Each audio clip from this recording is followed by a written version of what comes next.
வணக்கம். மாநில செய்திகள் வாசிப்பவர் சுமித்ரா ரத்னம்.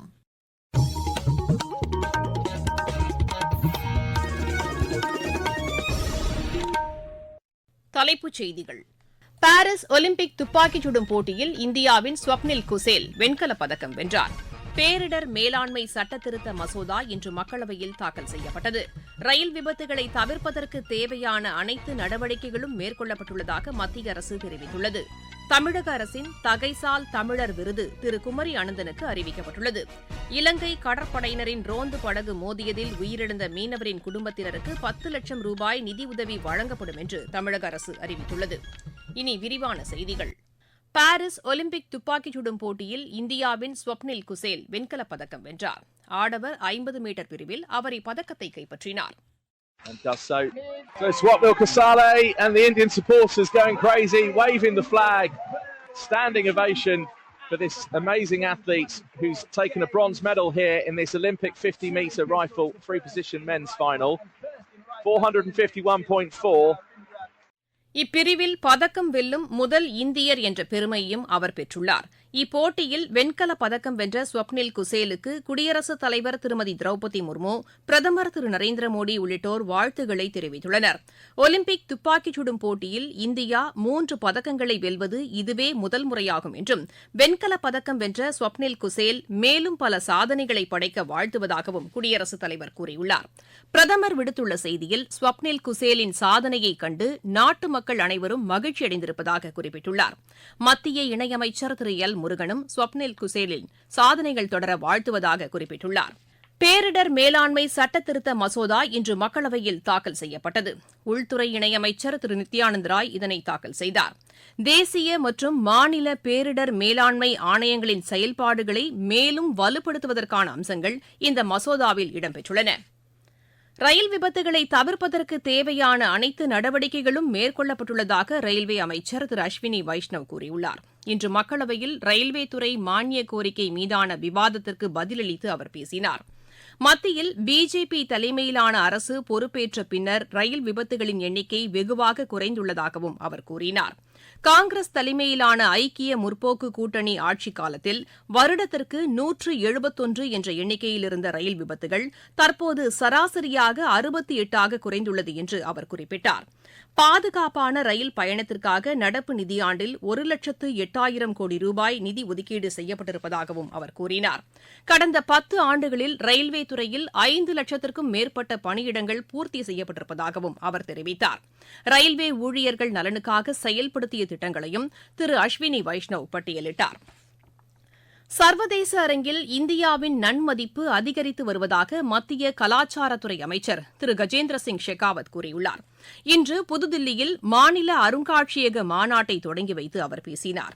இந்திய தலைமைத்துவத்தின் கீழ் G20 உச்சி மாநாடு மற்றும் யுனெஸ்கோவின் உலக பாரம்பரிய குழுவின் கூட்டம் வெற்றிகரமாக நடைபெற்றதை அவர் சுட்டிக்காட்டினார். உலகின் மிகப்பெரிய அருங்காட்சியகம் புதுதில்லியில் ஏற்படுத்தப்பட உள்ளதாக கூறிய அமைச்சர், இதுகுறித்து விரிவான விவாதங்கள் இந்த 3 நாள் மாநாட்டில் நடைபெறவுள்ளதாக தெரிவித்தார். நாடு முழுவதிலுமிருந்து 150க்கும் மேற்பட்டோர் இந்த 3 நாள் மாநாட்டில் பங்கேற்றுள்ளனர். இலங்கை கடற்படையினரின் ரோந்து படகு மோதியதில் உயிரிழந்த மீனவரின் குடும்பத்தினருக்கு 10 லட்சம் ரூபாய் நிதியுதவி வழங்கப்படும் என்று முதலமைச்சர் திரு மு க ஸ்டாலின் அறிவித்துள்ளார். இது தொடர்பாக இன்று அவர் வெளியிட்டுள்ள அறிக்கையில், ராமேஸ்வரத்தைச் சேர்ந்த 4 மீனவர்கள் இன்று அதிகாலை நெடுந்தீவு அருகே மீன்பிடித்துக் கொண்டிருந்தபோது இந்த சம்பவம் நேரிட்டதாக குறிப்பிட்டுள்ளார். இதில் மீனவர் ஒருவர் கடலில் மூழ்கி உயிரிழந்தார் என்றும் 2 மீனவர்களை இலங்கை கடற்படையினர் அழைத்துச் சென்றுள்ளதாகவும் அவர் தெரிவித்துள்ளார். இது தமக்கு மிகுந்த வேதனையை ஏற்படுத்தியிருப்பதாகவும் திரு மு க ஸ்டாலின் கூறியுள்ளார். இதற்கிடையே இந்த சம்பவம் தொடர்பாக பிஜேபி மாநில தலைவர் திரு அண்ணாமலை வெளியுறவுத்துறை அமைச்சர் திரு ஜெய்சங்கருக்கு கடிதம் எழுதியுள்ளார். இலங்கை கடற்படையினரால் தமிழக மீனவர்கள் சிறைபிடிக்கப்படும் சம்பவம் அதிகரித்திருப்பதாக அவர் அக்கடிதத்தில் குறிப்பிட்டுள்ளார்.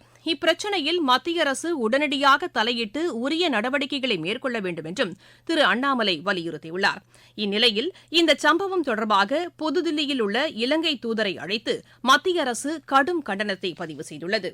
நீங்கள் கேட்டுக் கொண்டிருப்பது மாநில செய்தி அறிக்கை.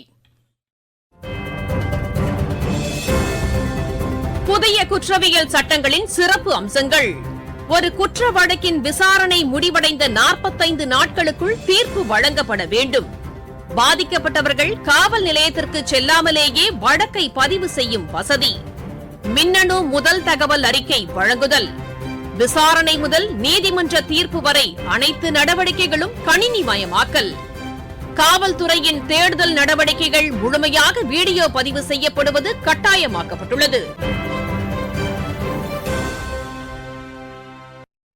நடப்பாண்டிற்கான தமிழக அரசின் தகைசால் தமிழர் விருது திரு குமரி அனந்தனுக்கு அறிவிக்கப்பட்டுள்ளது.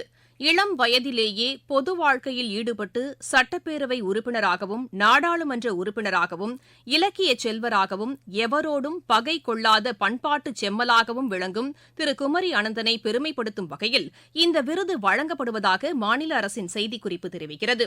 முதலமைச்சர் திரு மு க ஸ்டாலின் சென்னையில் வரும் 15ஆம் தேதி நடைபெறவுள்ள சுதந்திர தின விழாவில் இந்த விருதினை திரு குமரி அனந்தனுக்கு வழங்க உள்ளதாக அந்த செய்திக்குறிப்பில் குறிப்பிடப்பட்டுள்ளது. இதற்கிடையே இந்த விருது தமக்கு அறிவிக்கப்பட்டிருப்பது மிகுந்த மகிழ்ச்சி அளிப்பதாக திரு குமரி அனந்தன் எமது வேலூர் செய்தியாளரிடம் தெரிவித்தார். நான் தமிழுக்கு செய்த தொண்டை மனதிலே ஏற்று இன்று அவர்கள் இந்த விருதை அடைந்திருக்கிறார்கள். அவர்களுக்கு என்னுடைய பாராட்டையும் நன்றியும் தெரிவித்துக் கொள்கிறேன். காமராஜ் ஆட்சி அவர்களுடைய கருணை உள்ளம் பள்ளி பிள்ளைகள் பாடம் படிக்க பசியோடு போகக்கூடாது என்பதற்காக மதிய உணவு கொடுத்தார். அந்த காமராஜருடைய தொண்டனாகி எனக்கு இந்த விருதை அளிப்பதை நான் பெருமையாக கருதுகிறேன். அவருக்கு நன்றி கூறுகிறேன். அரசின் திட்டங்கள் அனைவருக்கும் சென்றடைய வேண்டும் என்ற நோக்கில் தமிழக அரசு செயல்பட்டு வருவதாக மாநில அமைச்சர் திரு ஏவ வேலு கூறியுள்ளார். திருவண்ணாமலை மாவட்டம் சளுக்கை ஊராட்சியில் மாநில அரசின் நலத்திட்ட உதவிகளை பயனாளிகளுக்கு வழங்கி அவர் பேசினார். மக்களை தேடிச் சென்று நலத்திட்ட உதவிகள் வழங்கப்படுவதாகவும் அமைச்சர் தெரிவித்தார். நீலகிரி கோவை மாவட்ட மலைப்பகுதிகளுக்குட்பட்ட ஒரு சில இடங்களில் அடுத்த 24 மணி நேரத்தில் கனமழைக்கு வாய்ப்புள்ளதாக சென்னை வானிலை ஆய்வு மைய இயக்குநர் திரு செந்தாமரை கண்ணன் கூறியுள்ளார். எமது செய்தியாளரிடம் பேசுகையில் அவர் இவ்வாறு கூறினார்.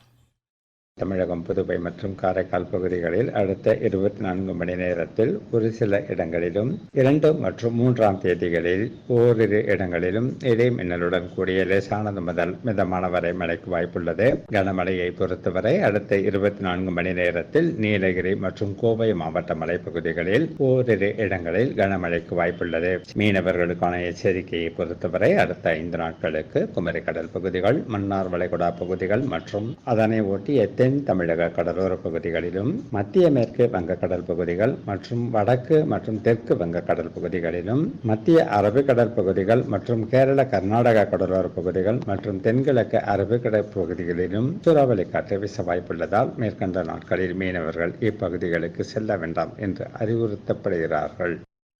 இதற்கிடையே கர்நாடக அணைகளிலிருந்து வெளியேற்றப்படும் உபரி நீர் காரணமாக ஒகேனக்கல்லில் நீர்வரத்து அதிகரித்து வருவதாக எமது செய்தியாளர் தெரிவிக்கிறார். காவிரி நீர்பிடிப்பு பகுதிகளில் தொடர்ந்து மழை பெய்து வருவதால் கர்நாடக அணைகளுக்கு வரும் தண்ணீரின் அளவும் அதிகரித்து வருகிறது. இந்நிலையில் கர்நாடக அணைகளான கபினி மற்றும் கிருஷ்ணராஜசாகர் அணைகளில் இருந்து வினாடிக்கு சுமார் 2,20,000 கனஅடி தண்ணீர் காவிரி ஆற்றில் வெளியேற்றப்பட்டு வருகிறது.